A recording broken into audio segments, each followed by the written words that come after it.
السلام عليكم ورحمة الله وبركاته. أنا عمر إبراهيم. طبعا بقالي كتير جدا ما صورتش بعيد عن الكاميرا، بس رجعت الحمد لله.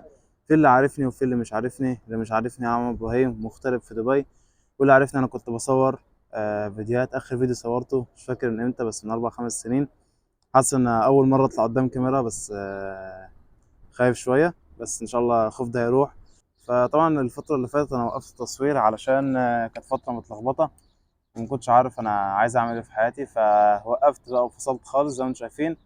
خلاص قررت ارجع، وان شاء الله نعمل محتوى حلو. الناس كلها طبعا قاعده تبص عليا هنا بس مش مشكله. وان شاء الله احكي لكم قصتي، واحكي لكم ايه التجارب اللي بمر بيها، وايه الحاجات اللي عملتها وساعدتني وفرقت معايا. اتمنى دي تكون بدايه حلوه جديده ان شاء الله باذن الله. ورمضان قرب علينا، كل سنه وانتم طيبين، ورب يبلغنا رمضان بالف صحه وهنا وسعاده يا رب العالمين. وبس. السلام عليكم.